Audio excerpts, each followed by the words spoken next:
Saya akan memberi contoh kasus lain tentang penggunaan MBTI, misalnya dalam hal education, dalam hal pendidikan.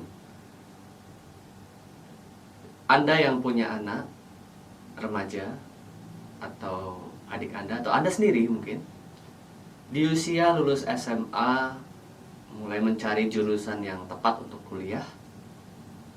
Disinilah MBTI bisa dipakai. Ada jurusan-jurusan yang cocok untuk tipe MBTI tertentu, ada juga yang tidak cocok. Misalnya, jurusan teknik informatika.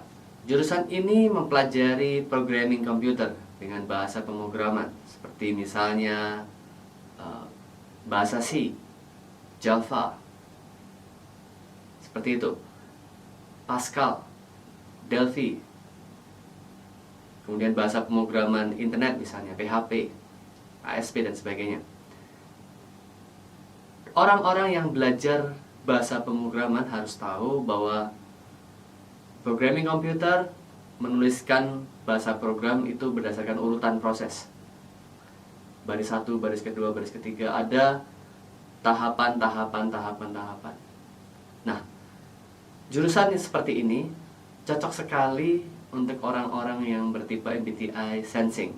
Orang-orang sensing dengan kemampuan alamiahnya dia memang menyerap informasi dan menyampaikan informasi. Ketika dia belajar dari dosen, dia menyerap informasi secara berurut.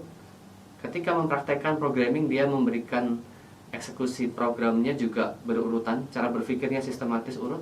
Cocok sekali untuk teknik informatika. Tapi misalnya orang-orang yang tipenya intuition, belajar teknik informatika, dia akan mengalami kesulitan karena berpikirnya secara besar, tidak menyukai urutan proses yang urut, acak, akan sangat kerepotan ketika harus belajar programming. Walaupun juga bisa pada akhirnya, kalau dia mau belajar, dia melatih dirinya dengan kecerdasannya, bisa. Tetapi sulit sekali untuk seorang intuition mempelajari teknik informatika jika tidak ditunjang oleh kecerdasannya dia. Mungkin sejak kecil terbiasa main komputer, terbiasa belajar bahasa pemrograman. Jika dididik sejak kecil, dia masih bisa tertolong memaksimalkan kemampuannya, kecerdasannya, dan bahkan bisa lebih baik mungkin karena dia bisa melihat garis besar, terbiasa melihat contoh-contoh program jadi garis besar, oh seperti ini. Tetapi dia secara natural akan merasa sangat kesulitan untuk mengerjakan detailnya secara urut. Orang-orang sensing akan lebih natural, mudah mengerjakan secara urutan. Orang-orang yang bertipe intuition bisa belajar di jurusan lain yang lebih mengutamakan garis besar, tujuan, visi, lebih mengutamakan konsep, prinsip gitu ya. Dia bisa mengambil tindakan taktis sesuai prinsip yang ada gitu. Misalnya di di bidang jurusan komunikasi gitu ya. Di jurusan-jurusan yang tidak terlalu memakai rumus-rumus detail. Misalnya di bidang marketing gitu ya. Kita tahu dalam seni berjualan tidak ada yang namanya rumus ya. Tidak ada rumus pasti dalam berjualan. Ilmu membuat orang mau membeli sesuatu itu terus berkembang, ilmu marketing terus berkembang. Nah, orang-orang intuition dengan pengambilan keputusan bisnis yang mengambil resiko, dia bisa lebih cocok ya, di jurusan bisnis dengan pengambilan resiko.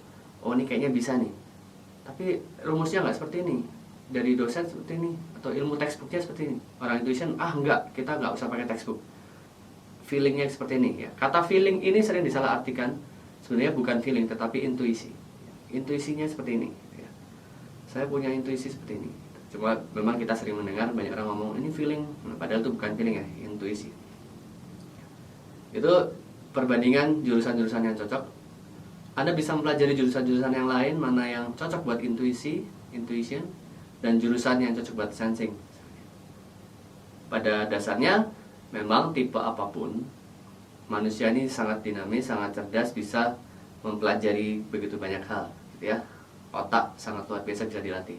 Tetapi yang saya maksudkan adalah secara natural, orang-orang sensing karena belajar secara urut dan menyampaikan informasi secara urut, dia akan lebih mudah mempelajari jurusan-jurusan seperti teknik informatika.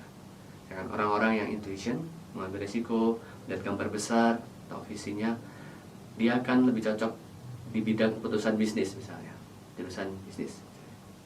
Semua jurusan yang berbau manajemen dengan plan, dengan urutan, itu orang-orang sensing lebih cocok. Tetapi semua yang berbau acak, keputusan, misalnya bidang seni, bidang art ini nggak ada rumusnya. Anda belajar seni grafis atau seni interior design atau grafis desain, tidak ada rumus pasti. Sehingga orang-orang intuisi dengan bakatnya dia di bidang seni, dia bisa melampaui segala macam rumus karena memang tidak ada rumusnya di dunia seni. Dia bisa lebih cocok. Di dunia psikologi misalnya, orang-orang psikologi, kejiwaan tidak ada rumus yang pasti.